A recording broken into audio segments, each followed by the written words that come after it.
let's get right into it. Some man. That shit is whoa. Anything ill you see is whoa. Nigga have a big six at the club, that's whoa. When the kid on it is whoa. I had this bad bitch uptown, she was whoa. Alright, let me pause this for a second. R.I.P. man. I was old enough to remember when this joint came out. I unfortunately wasn't clubbing at the time. But I was close. I started clubbing in 2002. This record is from 2000, so this was high school for me. Jesus, man. If you want to know about hip hop, this is the song you listen to. Everything about this song is hip hop. Everything. The fucking beat, the way that Buck Wild flipped that sample, and the stutter shit that he was doing with the beat, pure hip hop. That is exactly how you flip a beat and make it nuts. Because this beat is nuts, okay? The rhymes, just the idea, the concept. I remember when Whoa came out, it was like, the concept is cool, right? Some unique shit. And of course, the video is incredible. Incredible video. Honestly, one of the best videos that Bad Boy did, and Bad Boy did a lot of great videos. But that video, classic video. I think Jeff Richter did that video. I'm not sure who he is, but you did a fine video with that one, man. That's one of them videos I watch and I'm like, man, I wish I directed that shit. So, yeah. It's a sad loss, man. Black Rob is one of those guys. Again, when you talk about these, you know... So I don't like doing lists, honestly. You know, even though I did a list and I didn't put Black Rob in my top 50. But again, it's like, there's so many great rappers. Like, you know, I could have put Black Rob in the top 50. Sure, like, you know, top 45 or whatever. He's not top 10. I'm not saying that. But again, there's so many people who have contributed to this rap shit that nobody talks about. And it's so frustrating. So I don't do lists, really, to be honest with you. It's not like... It's not really helpful in the grand scheme of things. That's for casuals. Casuals need that. That's like a quick, you know, cheat sheet. So they can be like, oh, I listen to this person, listen to this person, listen to this person, and then they can forget about everything else when it comes to the culture. But I'm not like that, obviously, right? Because really, if you listen to rap, you really like this hip-hop shit, there's a lot of different people that don't get talked about that have contributed some crazy and amazing music to this culture that we call hip-hop. All right, so whoa, let me talk about this for a second, right? Couple of things that are interesting to me. Whoa didn't do that much on Billboard. I mean, it did pop up on Billboard because the record was so scorching, but I think it was like number 40 or something like that. Let me Google this real quick if I can find it. But I don't think it wasn't, again, like some top 10 Billboard shit. Look, the great rappers, they're not on Billboard like that, man. This is something that, like, I never really understand when people talk about,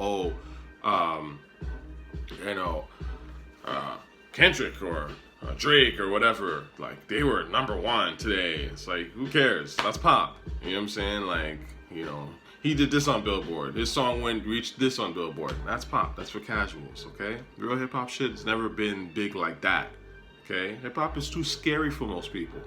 Remember that shit. I've told you this before, you know? Remember, I told you, I said, like, at the end of the day, the people that are making that hip-hop shit, that raw shit, like the Playboy Cardis and A$AP Rockies, remember, I made a video about this.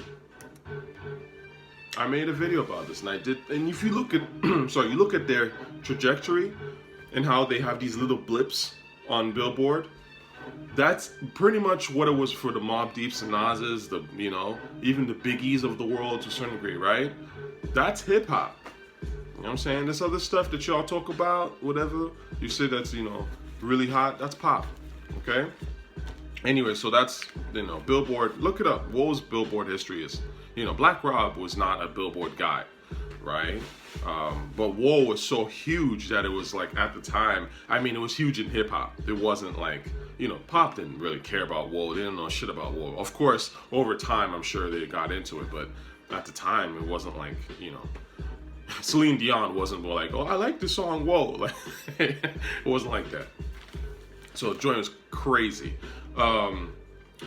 Oh, this is kind of interesting. I got some notes here that I gotta kind of speak on. So this I got from an acquaintance of mine actually, and so her mom was a CO. Now, for you, if if you've listened to the song in depth, so apparently she was a CO. This is New York, and she was actually a CO when Black Rob was in jail and shit like that.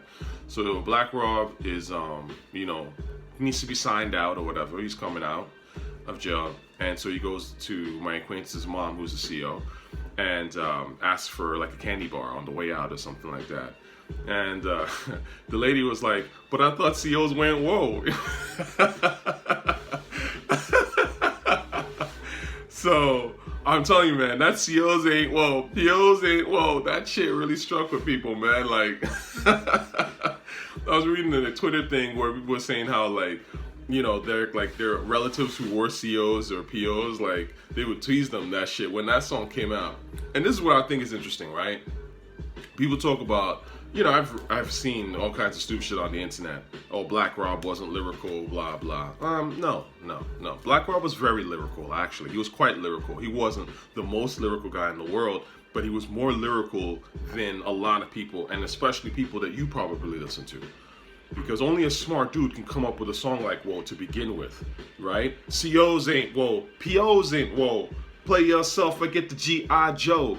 That's lyrical shit. That's shit that you remember, and that's the point. I've always told you, lyrics are about what people remember, okay? They're unique. There's something that sticks to the brain, not some goofy fucking fake, lame punchline that nobody remembers, nobody gives a shit about. You know what I mean? That's watered down shit. Anyway, so the point is, Black Rob was absolutely lyrical. You just, not everybody has to be Nas on this microphone to be lyrical. There are many ways you can do it. So let's move on, okay? I got some Black Rob shit I want to play. I always loved this joint, man.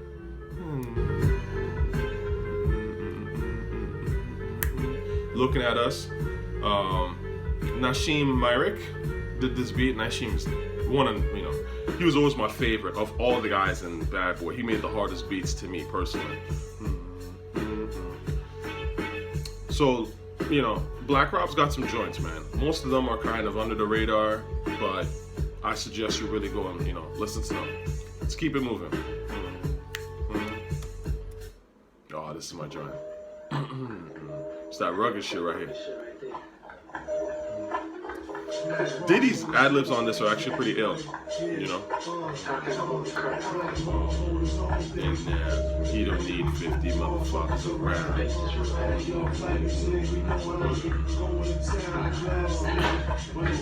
Lost the vibe.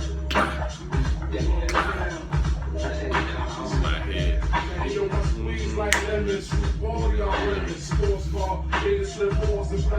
Yo, more.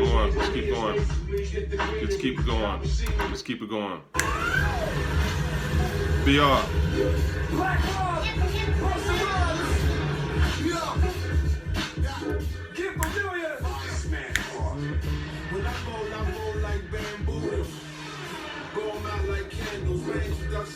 Hey, no energy in hip hop no more, man. It's supposed to turn up. And then lastly, I would say this is the one joint I really like from Black Rob that I kind of slept on. I got to be honest with you. I only found out about this like a couple weeks ago or some shit. This song is ill. And you know what's interesting about this joint? So, Beanie Sigel has a song, Feeling in the Air, which I never liked. Honestly, I never liked that song. There was something about that song to me that was super Disney, and I just could not get behind it. I didn't realize that actually Black Rob had this beat before Beanie Sigel. So, this shit is way better than the Beanie Sigel one, to me personally. So, it's harder. Like, if you hear the beat, see, that's the thing. See, like, there's a way the beat is, there's more energy, and then, of course, Rob is spitting, right?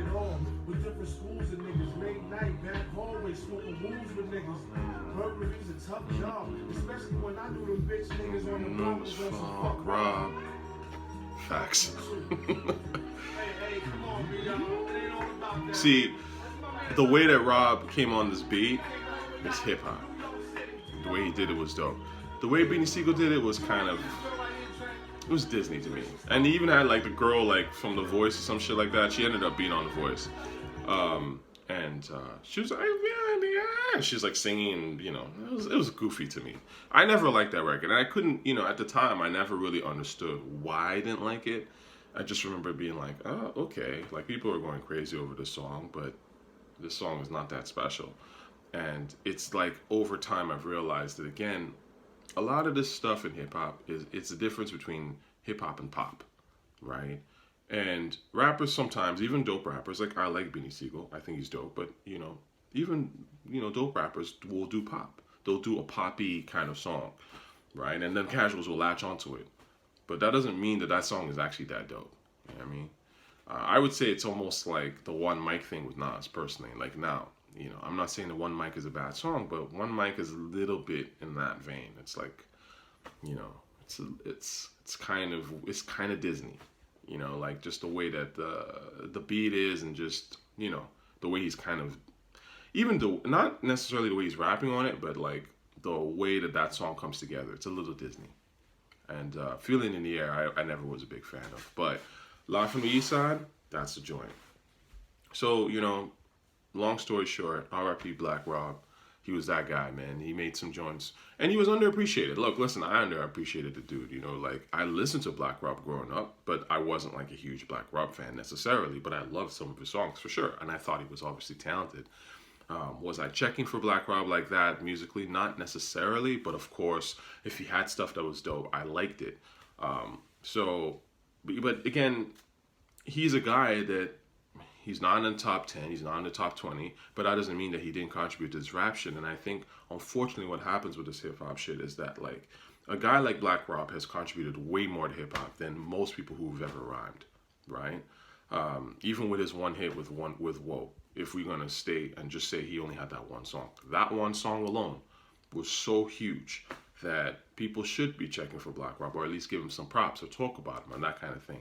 Whereas in hip hop, it's very kind of like, you know, people move on very quickly. You know, it's some real casual shit, and I don't like that about hip hop.